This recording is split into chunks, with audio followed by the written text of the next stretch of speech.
Oi, pessoal, tudo bem? Sejam bem-vindos a mais uma videoaula de Química Analítica. Nessa aula, eu vou iniciar o módulo Equilíbrios ácido-base, tá? Peço para que vocês tenham bastante atenção nessas três primeiras videoaulas, principalmente, porque é aqui que eu vou apresentar os conceitos, que eu vou apresentar a metodologia, né, o raciocínio que a gente emprega aí para os cálculos de pH, cálculos de concentrações no equilíbrio. E a nossa disciplina, essencialmente, é equilíbrios ácido-base, tá? Só que aplicado a casos diferentes. Então, se vocês não tiverem uma compreensão boa aqui nessas três primeiras aulas, provavelmente você não vai conseguir progredir nessa disciplina, tá bom? Então, é muito importante vocês assistirem com atenção. Se vocês tiverem alguma dúvida, vocês não demorarem, mas manifestar rapidamente para que eu possa estar ajudando vocês aí, né, auxiliando vocês, para que vocês consigam avançar, tá bom? Então, aqui, esse é o primeiro vídeo, né, do módulo Equilíbrios ácido-base. O que são ácidos e bases, né? O que são os equilíbrios ácidos-bases? Que a gente aborda aqui nessa disciplina. Tá? Esses equilíbrios, eles se baseiam, tá, na teoria de Bronsted e Lowry. Tá? Aqui nós classificamos ácidos e bases de acordo com essa teoria. Segundo essa teoria, ácidos são substâncias que reagem doando o íon H+, que nós normalmente chamamos de próton. E bases são substâncias que recebem o íon H+. Então, a classificação dessas substâncias como ácido ou como base está relacionada ao comportamento que a substância apresenta na solução. Não tem a ver com a nomenclatura dela, não. Tem a ver com o comportamento, tá? Se ela recebeu próton, é uma base. Se ela doou próton, é um ácido.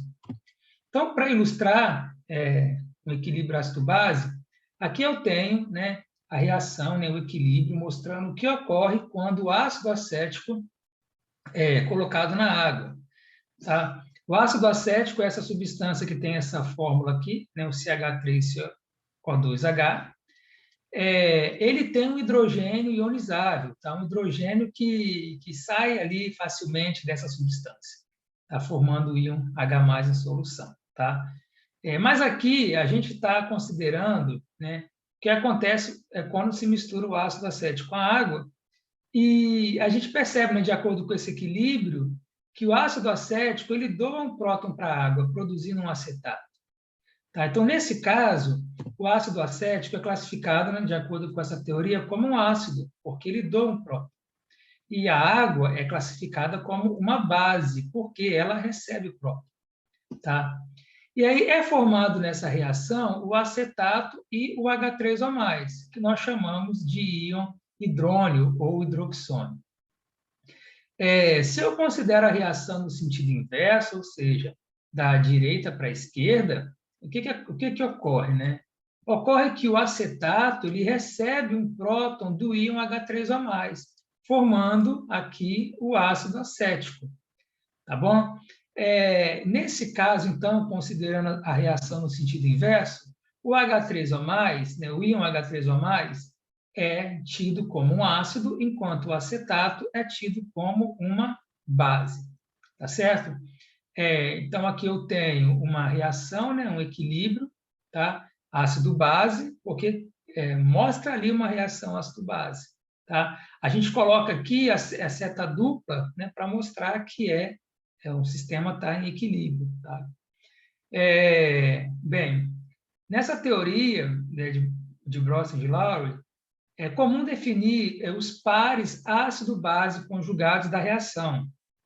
Tá? É importante saber disso porque, vez ou outra, vocês vão ouvir falando de par ácido-base conjugado. O que é um par ácido-base conjugado? Esses pares são formados por duas substâncias, tá? Sendo uma delas um ácido e a outra a base. E a única diferença que ocorre entre elas é a presença de um hidrogênio ionizado. Tá? Então, aqui, por exemplo, eu tenho o ácido acético e o acetato como um par ácido-base conjugado, porque diferem na presença de um hidrogênio ionizado. No caso, esse aqui que eu marquei. Ok? Um outro par ácido-base conjugado é a água e o íon H3O+. Tá? Eu tenho um ácido e uma base que diferem pela presença de um hidrogênio ionizado, certo? Bem, por se tratar de um equilíbrio químico, a gente pode escrever, então, a expressão matemática da constante de equilíbrio aqui para essa reação. Onde eu tenho o produto da concentração dos produtos, que são acetato e H3O+, dividido pelo produto da concentração dos reagentes, que é o ácido acético. A água é líquida, né? A água é o solvente, ela não entra aqui na constante de equilíbrio. Lembre-se, mostrei isso para vocês nas videoaulas anteriores, tá bom? Mas notem que essa constante ela tem uma designação especial, ela é chamada de Ka. O que é o Ka, né? O Ka é a constante de hidrólise ácida, tá? Por quê? Constante de hidrólise, porque é a constante que está relacionada a uma reação de hidrólise, né? Hidrólise é a reação com a água, tá? E ácida porque produz H3O+. Então, esse Ka aqui é o Ka, que nós dizemos que é o Ka do ácido acético, tá? Porque é a constante de hidrólise do ácido acético, tá bom? É muito importante vocês perceberem isso, gente, porque às vezes o pessoal fica perdido, né? Quando fala de Ka, não sabe representar a reação, mas olha só, é uma reação de hidrólise, é uma reação com água que produz H3O+, tá bom? Pessoal, esse Ka aqui tem um significado, tá? Ele nada mais é, do que uma medida da força de um ácido, tá? Da capacidade que uma substância tem de doar o íon H+. Tá? De modo que quanto maior for a força do ácido, maior será o seu valor de Ka. Tá? Isso porque, se um ácido é forte, ele tende a formar, né, altas quantidades de produtos, né, de H3O+, e, nesse caso aqui, de acetato. Tá? Então, se ele forma uma quantidade alta de H3O+ e acetato, tá? Consequentemente, a quantidade de reagente no equilíbrio vai ser baixa, tá? Porque ele formou produtos, tá? Bastante produtos. Se o numerador é alto e o denominador é baixo, o Ka vai ser consequentemente alto. Então, assim, para o Ka ser alto, ele tem que formar altas quantidades de produto e ter pouco reagente ali. Ou seja, o ácido ele acaba sendo mais forte, tá?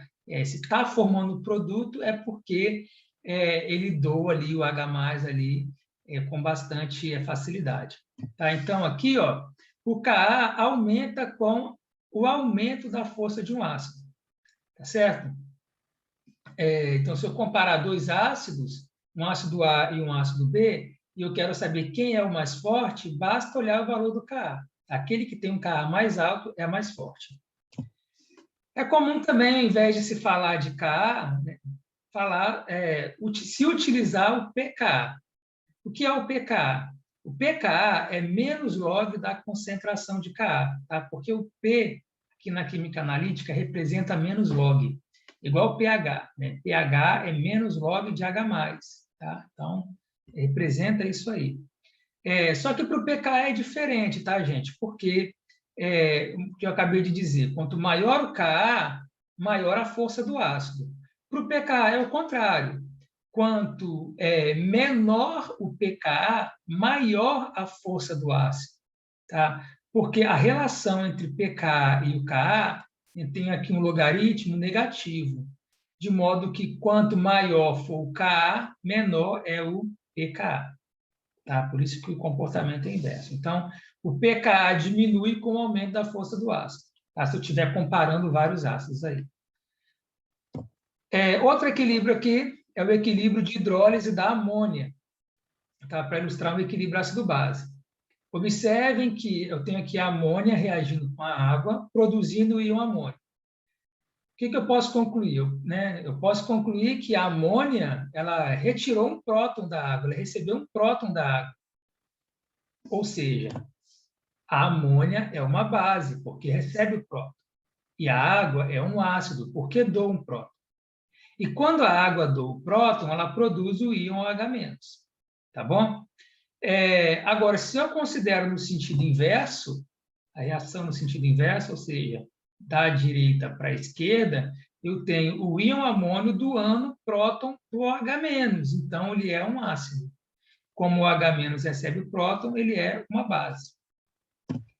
Em relação a pares ácido-base conjugados, né?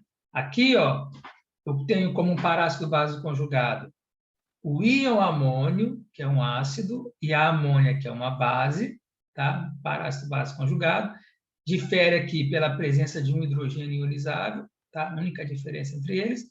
E eu tenho também a água e o OH-, como um par ácido-base conjugado, tá? Difere aqui pela presença de um próton apenas. Nesse equilíbrio agora, né, escrevendo a expressão matemática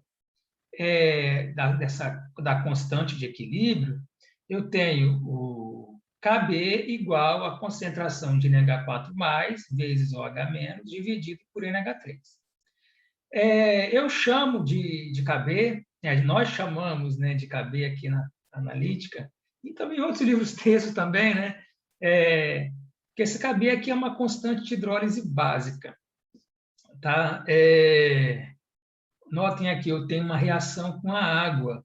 Tá? É a amônia reagindo com a água. Então, é a constante de hidrólise da amônia, tá? E é básica, porque produz OH-. Tá? Então, se você vê a reação de uma substância com a água produzindo OH-, nesses equilíbrios aqui, você tem uma hidrólise básica ali representada. E da mesma forma que o Ka, pessoal, quanto maior o valor do Kb, maior a força da base, ok? Eu também posso usar o pKb. Tá? O pKb é menos log de Kb. Daí, quanto menor o valor de pKb, maior a força da base. Tá? Maior a força da base. É o inverso. Tá? Aqui, ó, Kb aumenta, força da base aumenta. pKb diminui, força da base aumenta. Tá? Porque eu tenho esse sinal negativo aqui que mostra que o Kb vai num sentido diferente de pKb. Tá bom? Vocês podem ter observado, talvez, né, que nesses dois equilíbrios que eu mostrei, que eu tenho a água aqui comportando como ácido, mas eu também posso ter a água comportando como uma base. Tá? Se a água pode se comportar tanto como ácido quanto como base, significa que ela pode reagir consigo mesmo, de acordo com uma reação ácido-base, e formar produtos. Tá? Nesse caso, o que se tem, então, é a autoionização da água, ou seja, a autoprotólise da água.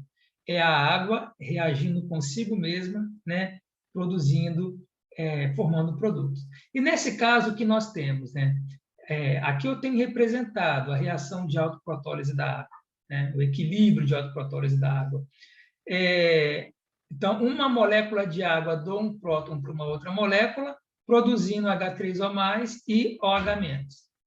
E a constante de equilíbrio tem uma designação especial, tá? Nós chamamos de Kw, tá? É a constante de autoionização da água, ou de autoprotólise da água. Então, Kw aqui é a concentração de H3O+, vezes a concentração de OH-. Tá? Normalmente, a gente usa essa equação aqui, né, na sua forma logarítmica. Então, se eu pegar e colocar menos log, os dois lados da equação, né, para colocar na forma logarítmica, o que vai acontecer? Né? Então, está aqui, ó, colocando menos log, então tem menos log de Kw igual a menos log de H3O+, vezes OH-. Tá? Tem uma propriedade logarítmica, né, que eu posso pegar esse termo aqui, ó, e dividir nesse termo. Né? Menos log de H3O+, vezes OH- é igual a menos log de H3O+, menos log de OH-. Tá bom? Uma propriedade logarítmica. Daí, eu tenho aqui menos log de Kw. Como eu mostrei para vocês anteriormente, menos log é a mesma coisa, a gente pode simplificar por P. Né? Então, se eu coloco aqui como na forma P, eu tenho aqui, ó, aqui eu tenho PKW igual a menos log de H3O+, pH, e menos log de OH- POH. Então, pH mais POH é igual a PKW. Tá? Então, eu tenho aqui. Ok? Bem, a 25 graus, né, na temperatura de 25 graus, que é a temperatura que nós usamos normalmente nos cálculos, o pKw é igual a 14. Tá? Então, eu tenho que pH mais pOH é igual a 14, quando tem temperatura de 25 graus. Bem, dito isso, eu vou mostrar para vocês como calcular o pH da água pura. E vocês sabem que para calcular o pH, eu preciso determinar primeiro a concentração de H3O+ na solução. Tá? Então, se eu quero calcular o pH da água pura, eu preciso calcular a concentração de H3O+ na água pura. A única fonte de H3O+ na água pura é o H3O+ proveniente da altionização da água. Então, o que eu vou fazer? Eu vou escrever o equilíbrio de altionização e escrever a expressão matemática da constante de equilíbrio. Então, o meu objetivo é determinar isso aqui, ó, concentração de H3O+. Bem, para eu calcular a concentração de H3O+, eu preciso do Kw, tá? O Kw da água pura, aí, pegando temperatura de 25 graus, é 1,0 vezes 10 a menos 14. Tá? Por quê? Agora há pouco, no slide anterior, eu mostrei para vocês que pKw é igual a 14. Ou seja, menos log de Kw é igual a 14. Daí eu tenho, né, se eu tiro o antilog, eu tenho que Kw é igual a 10 elevado a menos 14, ou seja, 1,0 vezes 10 a menos 14. Então, se eu sei o Kw, quero achar H3O+, eu só preciso determinar o H-. Ao analisar esse equilíbrio, eu vejo que o OH- é formado em quantidade igual à quantidade produzida de H3O+. Porque a reação ela tem uma estequiometria 1 para 1, né? Para cada 1 milimol de OH- produzido, são produzidos 1 milimol de H3O+. Assim, eu tenho que, na água pura, a concentração de H3O+ é igual à concentração de OH-. Daí, eu posso pegar, então, esse termo aqui se torna H3O+ vezes OH- se torna H3O+ ao quadrado, então é igual a 10 elevado a menos 14. Basta tirar a raiz quadrada e calcular a concentração de H3O+ e o pH, tá? Que eu chego no pH igual a 7. Tá bom? Então, basta fazer isso aí. Então, o pH da água pura, tá, é igual a 7. Assim, né, com base nisso, a gente pega as soluções, né, e define as soluções como soluções ácidas, básicas, neutras, né, meio ácido, meio básico, meio neutro. Então, como é que é isso aí, né? Meio neutro é aquele meio, né, onde a concentração de H3O+ é igual à concentração de OH-, que é justamente aqui no meio aqui da água pura, né? Por exemplo, aqui a água pura, as concentrações são iguais, né? Quando isso acontece, o pH é igual a 7. Então, meio neutro é definido como aquele meio onde a concentração de H3O+ é igual ao OH-, e daí eu tenho pH igual a 7, né? pH igual a pOH, que é igual a 7, correto? Meio ácido. Meio ácido é aquele meio em que eu tenho excesso de íons H3O+. Então, para esse caso, né, se no meio neutro a concentração de H3O+ é 1,0 vezes 10 a menos 7, para o meio ácido a concentração de H3O+ tem que ser superior a esse valor. E, consequentemente, quando a concentração é superior a esse valor, o pH torna-se menor que 7. Aí eu tenho meio ácido. E o meio básico é quando eu tenho a concentração de H3O+ inferior à concentração de OH-. Ou seja, a concentração de H3O+ deve ser inferior a 1,0 vezes 10 a menos 7. Se eu pego um valor inferior a 1,0 vezes 10 a menos 7, eu vou ter um pH aí maior que 7, tá? Então, pH neutro é 7, pH ácido menor que 7, básico maior que 7, né? Meio básico maior que 7. Bem, mas há de se considerar também que eu considerei a temperatura de 25 graus, né? E quando a temperatura é 25 graus, o pKw é 14. Mas quando eu trabalho uma temperatura diferente de 25 graus, o pH 7 ele não é mais o pH neutro, né? Ele não representa mais o meio neutro, porque o pKw tem outro valor. Então, por exemplo, considerando aqui uma temperatura de 50 graus, né?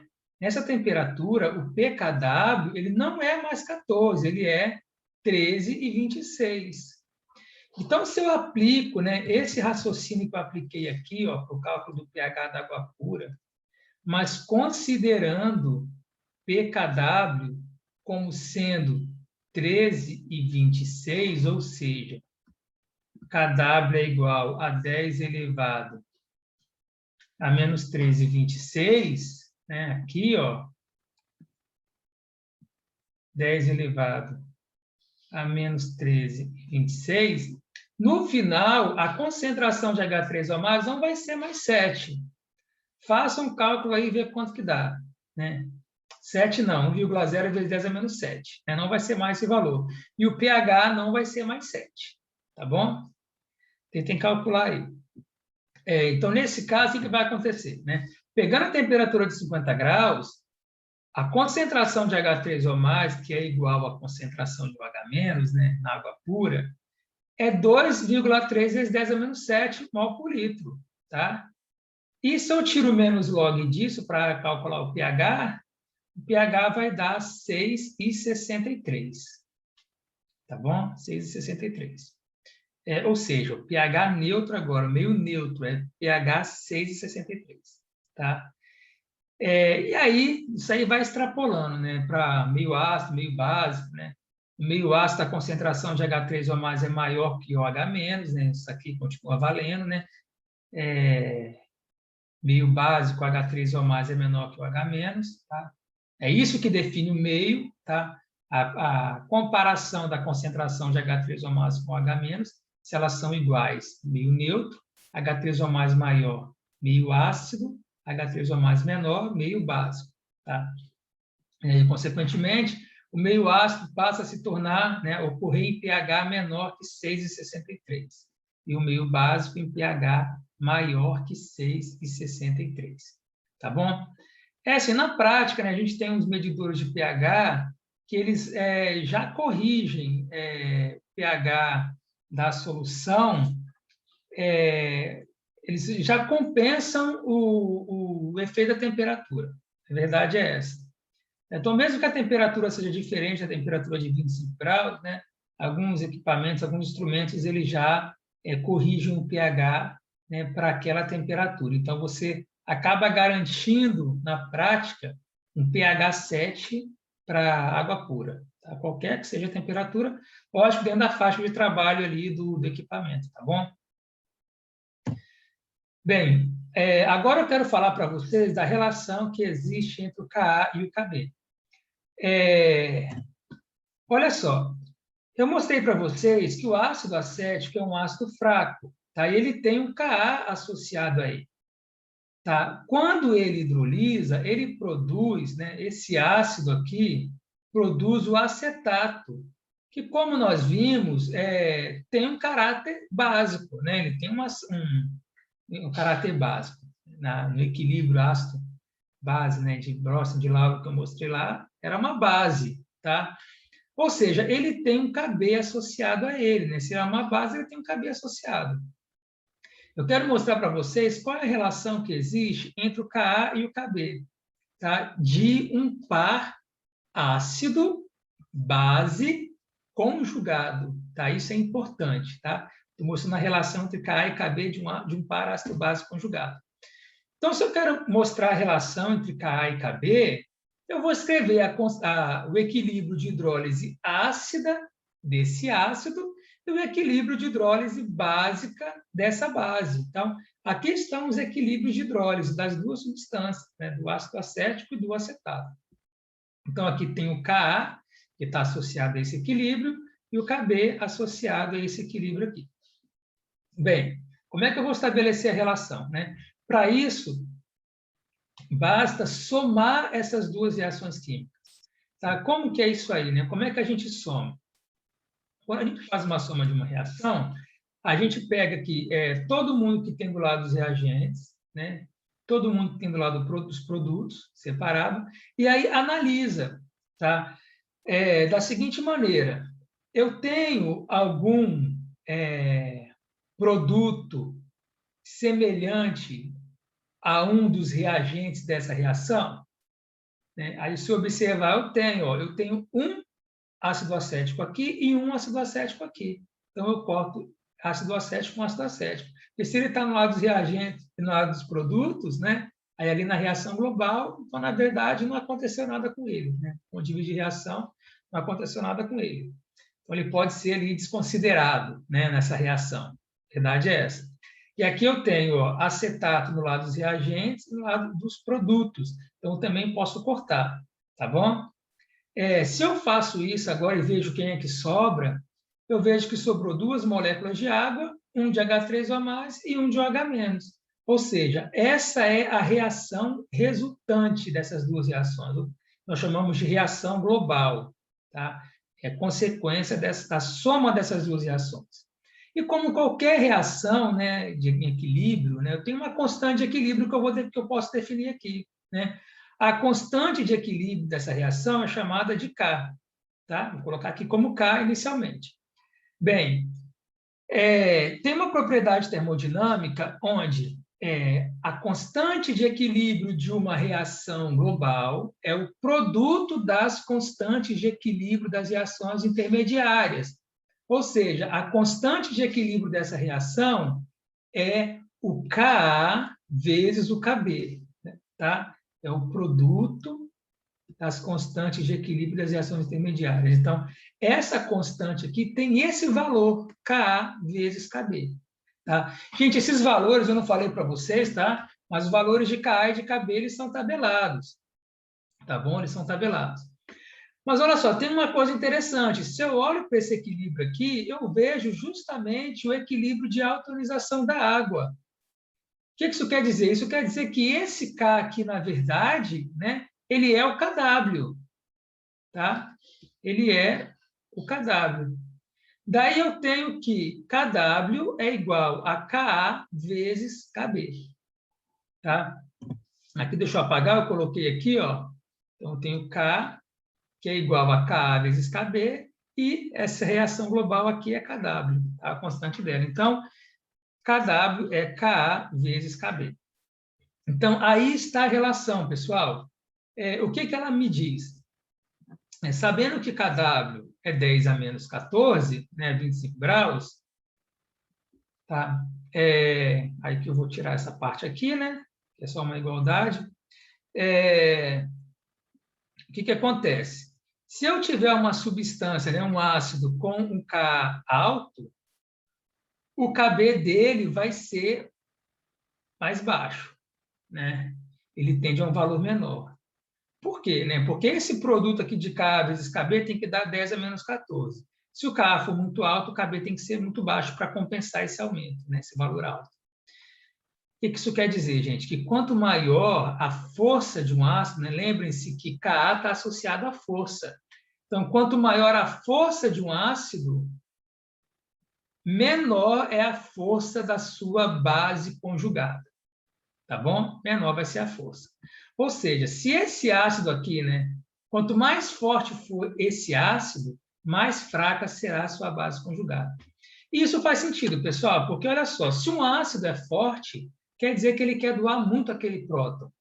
E uma vez que ele doa o próton, ele não recebe esse próton com facilidade, tá bom? Então, como o ácido ele é forte, né? Enquanto base, né, a sua base conjugada vai ser fraca, porque ela não vai querer mais o próton. Mesma coisa se o ácido for fraco, né? Se ele é fraco, ele não quer doar o próton. Mas se ele doa, ele quer pegar de volta logo. Ele quer receber de volta logo. Então, se um ácido for muito fraco, a sua base conjugada vai ser mais forte, tá bom? Para poder receber novamente aquele próton ali. Ok? Então, tá aqui, pessoal, o que eu acabei de dizer para vocês, tá? Quanto mais fraco um ácido, maior a força de sua base conjugada, tá? É o que essa relação me mostra. Eu posso escrever essa relação na forma logarítmica, né, colocando menos log nos dois lados da equação. Se eu fizer isso, né, colocar menos log, eu tenho menos log de Ka vezes Kb, tá? Aqui, igual a menos log de Kw. Então, aplicando a propriedade do logaritmo, eu posso desmembrar esse termo aqui, né? Menos log de K vezes Kb é igual a menos, abre parênteses, log de K mais Kb, igual a menos log de Kw. Então, esse menos multiplicando aqui, né, pelo K, né, multiplicando pelo log de Kb, eu tenho menos log de Ka, menos log de Kb, igual a menos log de Kw. Isso aqui, ó, é pKa. Isso aqui é pKb e isso aqui é pKw. Ou seja, pKa mais pKb igual a pKw. Se eu tenho temperatura de 25 graus, né, pKa mais pKb é igual a 14. Ok? Então, eu posso olhar tanto a relação dos valores de K e Kb, para comparar a força do ácido à base, como também a relação pKa e pKb. Tá? Isso aqui, essas relações elas são importantes porque elas me permitem, por exemplo, se eu conhecer o valor de Ka de um ácido qualquer, eu posso determinar o valor do Kb da sua base conjugada. Basta usar essa relação aqui, tá bom? Sendo que Kw, né, a 25 graus é 1,0 vezes 10 a menos 14. Ok? E vice-versa, né? Se eu souber o Kb de uma substância, eu posso determinar o Ka da sua espécie conjugada, tá bom? Deixa eu mostrar para vocês aqui como é que a gente pode usar aquelas equações, tá bom? Aqui eu vou calcular, né, o pKa ou o pKb dos ácidos ou bases conjugadas das substâncias a seguir. Tá? Então, vamos começar por esse item A aqui, onde eu tenho o ácido nitroso, cujo pKa é de 3,15. Então, o que eu vou fazer? Eu tenho o pKa do ácido nitroso, então eu vou calcular o pKb da base conjugada dessa substância. Tá bom? Quem é a base conjugada do ácido nitroso? Tá? Para determinar isso, basta escrever a hidrólise do ácido nitroso, tá? A sua reação com a água. Eu vou perceber que quando ele perde o próton, ele forma um nitrito, tá? Que é a espécie conjugada aqui. Tá? Difere pela presença de um próton. Tá bom? Então, aqui eu tenho um pKa associado a esse ácido. Aqui eu tenho um pKb associado a essa base. Então, basta colocar aqui aquela equação, né? pKa mais pKb igual a 14. Tá? Notem que eu não informei a temperatura, mas para todos os casos vamos considerar a temperatura de 25 graus, tá bom? A menos que seja informado o contrário.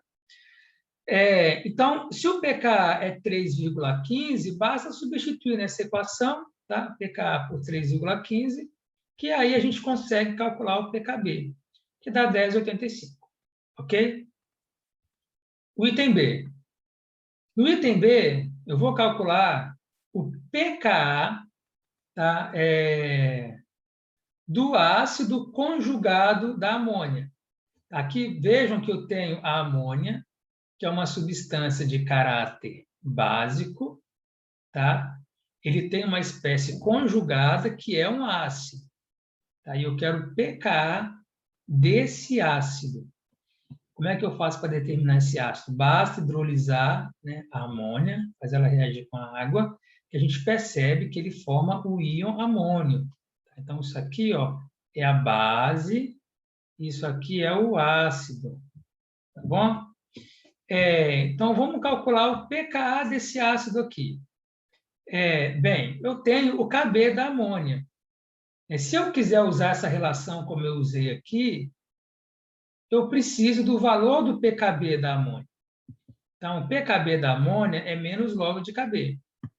O Kb é 1,75 vezes 10 a menos 5, então o pKb é 4,76. Ok? Agora, se eu quero achar o pKa do íon amônio, eu tenho, então, que pKa mais pKb é igual a 14. Então, substituindo o pKb por 4,76, eu chego no pKa de 9 e 24. Ok? Então, só para vocês verem a aplicação dessas duas equações, tá? É mais para você calcular o pKa de um a partir do pKb do outro, o pKb do outro a partir do pKa do um, Ka a partir de Kb, etc. Tá bom? Para finalizar, pessoal, eu coloquei aqui a seguinte questão. Qual espécie ácida é a mais forte? O ácido nitroso ou o íon amônio? Tá? Como é que a gente faz para determinar isso? Bem, você tem que comparar os valores de pKa ou os valores de Ka, né? Aqui foi informado o valor do pKa do ácido nitroso, que é de 3,15. Enquanto que, para o íon amônio, o pKa é de 9,24, que foi calculado aqui. Então, observando os valores de pKa, a gente vê que o ácido nitroso tem o pKa menor, tá, do que o íon amônio. Consequentemente, o ácido nitroso é o ácido mais forte.